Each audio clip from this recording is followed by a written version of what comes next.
Welcome to CivilNet. Joining me via Skype from Melbourne, Australia is a historian, a specialist in Assyrian history and language, Dr. Nicholas Al-Jiloo. He's a lecturer at the Melbourne University. Nicholas, thank you for joining us. Thank you for having me. We do a lot of reports about Turkey from Yerevan, from Turkey itself. One of the interesting stories that we've been following is this decision that has not yet come to fruition, of the building of the first Christian church in modern Turkey. Now, for our viewers, since the establishment of the modern Turkish Republic, a Christian house of worship, a church, has not been built in Turkey. And this is the first time that since 2009, discussions have been taking place about building a Syriac Christian church in Istanbul. For our viewers, Syriacs are also the Assyrians. They're a very ancient nation. And Nicholas, you are an Assyrian. You're a specialist in Assyrian history, as I said. Talk to me, if you will, about the importance, the significance of this decision, although, as we said, it comes with a caveat. It has not been finalized yet. But what is the significance of this decision? Well, it's significant for the community because the community in Istanbul it has never been a very large community, and it's not as well established, obviously, as the Greek or Armenian communities, or even the Jewish community in Istanbul. They do have a handful of, obviously, the community's got its different sort of fractures and its different segments. You have the various religious denominations there. For example, you have the Syriac Orthodox, the Syriac Catholics, and the Chaldean Catholics, which are the three main religious groups in Istanbul belonging to the Assyrian community. Obviously, the largest one is the Syriac Orthodox. The significance of the decision is that the Syriac Orthodox will now have another church in which to accommodate its worshippers. Until now, the Syriac Orthodox Church has only had one church building in Istanbul, which was enough for the community until the 1970s. However, when the conflict grew in the southeast between the Turkish government and the Kurdistan Workers' Party, or PKK, and as a result, many of the Assyrian villages in the Mardin province began to be emptied out, and their inhabitants fled to Istanbul and to other countries in Europe as refugees. Obviously, the community in Istanbul grew and needed to accommodate the worshippers in other churches. So until now, as I mentioned, the community in Istanbul, at least the Syriac Orthodox Church in Istanbul, has only had the one place of worship, which is located in Beyoğlu, in the area of Tarlabaşı, and that church has been there since 1865, roughly, or thereabouts. And it suited the community until the 1970s, but after the 1970s, since the community has grown by thousands of people, the current estimate of Assyrians in Istanbul is about 20,000, with roughly 15,000 at least belonging to the Syrian Orthodox Church.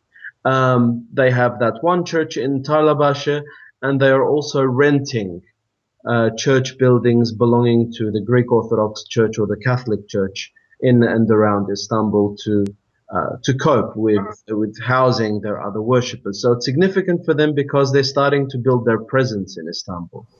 Yeah, it's interesting. On January 2nd, Prime Minister Ahmet Davutoglu met with Christian minority leaders, from the Armenian Christian Orthodox Church, the Greek, the Jewish community as well. And they did discuss the possibility of actually moving forward with the building. But according to an article in Al Monitor, it says that the Ministry of Culture of Turkey still has to finalize the actual location of the church itself. What is your sentiments? Do you think that this will actually move forward and that the building will actually take place? Well, from what I understand, the reason why the project hasn't gone forward until now is because obviously to build a church in Turkey, it's not as simple as buying a plot of land and deciding to build a church on it. The problem has been that the religious endowments that are part of the government, the awqaf, they have actually siphoned off a plot of land to be given to the Syrian Orthodox Church for them to build a place of worship on. However, that parcel of land apparently belongs to another church. It belongs, I think, to the Greek Orthodox Church or to the Catholic Church. And it's one of those parcels of land that's been confiscated from them. So that's why there has been this this conflict, you can say, which hasn't allowed them to start yet with the building process.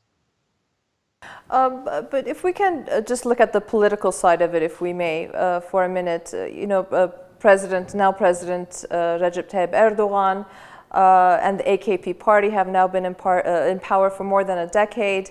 For those of us living outside of Turkey, and we see some of the policies, the decisions that are being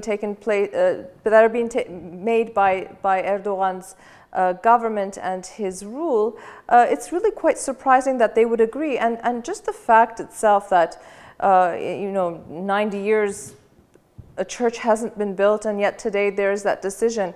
I'm still trying to understand what the motivation is in your estimation. What is Erdogan's or the ruling party's motivation behind this?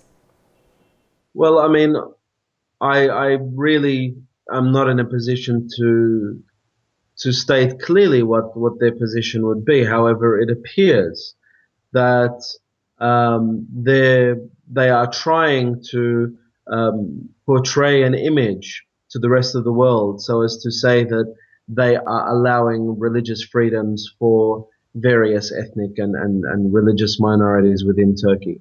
I mean, recently on Al Jazeera, for example, there was a story regarding the first Assyrian school to be built in Turkey in about 100 years. Well, it wasn't really a school; it was a preschool. So there is an Assyrian language preschool run by the Syrian Orthodox Church in, I think, Yeşilköy or Bakırköy on the outskirts of Istanbul. And it's the first institution of its kind to be teaching the Assyrian language to young children in about 100 years in Turkey. And the Turkish government gave permission for something like that to run. I mean, for the Assyrians, it's a significant step because, well, the Assyrians are not recognized as a minority within Turkey. As some people may or may not know, the only three minorities that are recognized in Turkey are the Rum milleti, which are the Greeks, the Ermeni milleti, so the Armenians, and the Jews. The Assyrians, the Kurds, the Alevis, the Laz, the Karadenizli, the Hemshinli, all these other little ethnic groups or religious groups don't get a mention at all. So for the Assyrians to actually be able to have this kind of a preschool, and they're actually looking at building a primary school in the future, and to be able to build a new church in Istanbul, they're very significant steps. They're very large steps to be taken, and it's a good thing for the community. However, we should also remember that the Assyrians have a powerful lobby in Sweden and in Germany. So Assyrians from Turkey, mostly from the Syrian Orthodox Church, have a large lobby in Sweden and in Germany and within the European Union, broadly speaking. So I think it could be a move on the part of the Turkish government to try and show the Assyrians in Europe that the Turkish government is providing them with these newly acquired rights, you could say, or these benefits so as to keep them in check, so that they can toe the line and really not bring up the genocide issue so much. Because when you look at Assyrian activism in Europe in the past 15 to 20 years, a lot of the agenda that's been pushed is the genocide issue.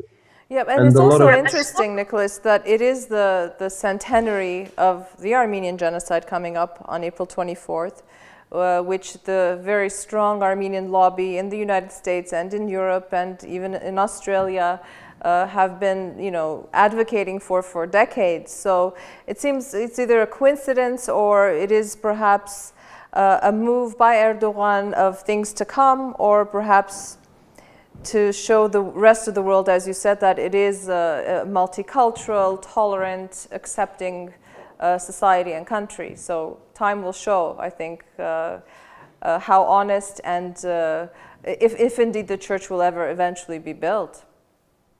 Well, that's the next step, I guess. Obviously, these things, you never know how they're going to pan out. But I guess, it may be a coincidence, but when you look at the pattern, I really don't think it's that much of a coincidence.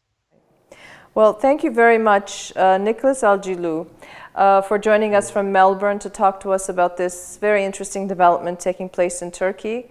And I think we most probably will be talking to you again soon to see what progress has been made in this direction.